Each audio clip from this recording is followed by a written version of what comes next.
Look, I know that the urge to call someone racist, to call them stupid, to tell them just how much they're hurting the world, how horrible they are, that they are inhuman and cruel. I realize how powerful that urge is. I understand that sometimes the things that we say about others and their behavior is fully justified. I just want to explain why you shouldn't do it, depending on what your goal is. So at this point, my goal is to try and heal what is going wrong in the world. I very much would like to reveal to others the racist underpinnings, racist, sexist, ableist, ageist underpinnings, all of the ists of our current institutionalized system, how damaging it is to everyone, not just the disabled, the female, etc. And how much better the world can be when we root out all of those biases and discrimination and make our system fair, just, and equitable. That's my goal. But here's the thing.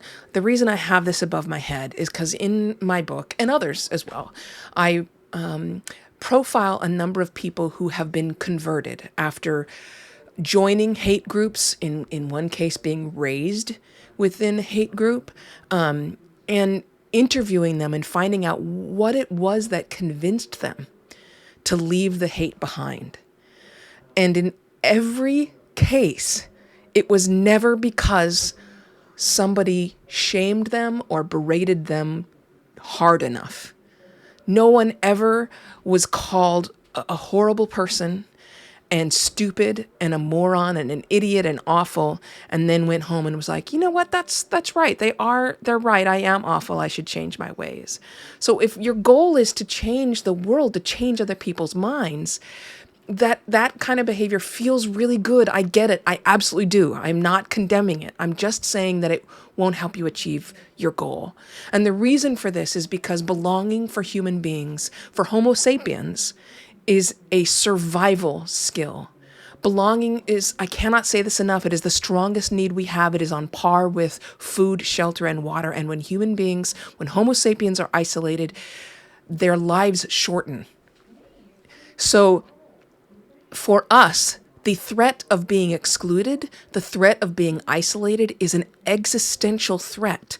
So if you're asking someone to leave behind their tribe, leave behind their community, you have to give them a place to go.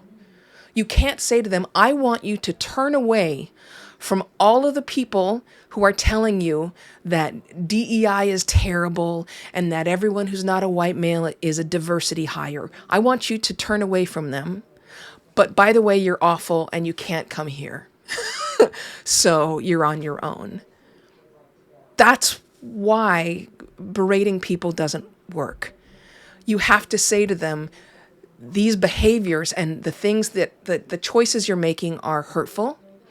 Come over here and there is hope for redemption. There is always hope for redemption.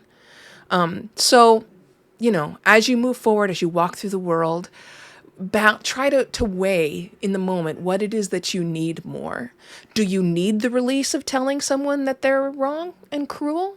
Or do you need at that moment to feel as though you're in some small way edging the world and that person a little bit closer to equity, justice, fairness, kindness, and compassion? It's just a suggestion there. And if you need more details, speaking of race, buy it from an independent bookstore or get it from your library for free. Have a great one. Always be kind.